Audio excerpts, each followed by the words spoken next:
मित्रांनो, आज चालू घडामोडी या विषयावर आपण बघणार आहोत. व्हिडिओ बघण्याआधी व्हिडिओला लाईक अँड सबस्क्राईब करा. चला तर, संरक्षण संशोधन विकास संघटनेने मानव पोर्टेबल स्वायत्त पाण्याखालील वाहनांची एक नवीन पिढी तयार केली आहे, जी भारताला समुद्राखालील गोष्टींवर लक्ष ठेवण्यास मदत करेल. या तंत्रज्ञानाचे उद्दिष्ट खाणी जलद होण्यास मदत करणे आणि महत्त्वाच्या किनारी भारतात नौदलाला अधिक सज्ज करणे, हा पहिला पॉईंट.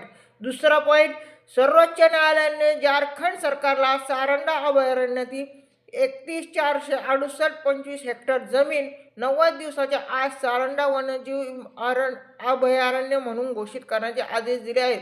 या आदेशाचे उद्दिष्ट भारतातील सर्वोत्तम संरक्षित साल लाकडापैकी एक जतन करणे आणि त्या भागात राहणाऱ्या आदिवासी जमातीचे हक्क सुरक्षित ठेवणे हे आहे.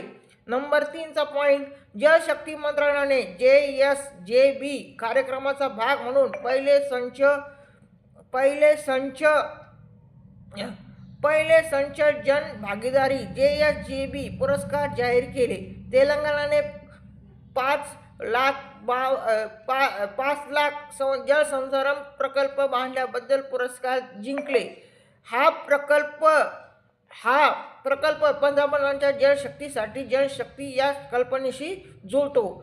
नंतर 4था पॉईंट, सांख्यिकी व कार्यक्रम अंमलबजावणी मंत्रालय MOSPI जुलै 2026 ते जून 2027 या कालावधीत 1 वर्षभर राष्ट्रीय स्थलांतर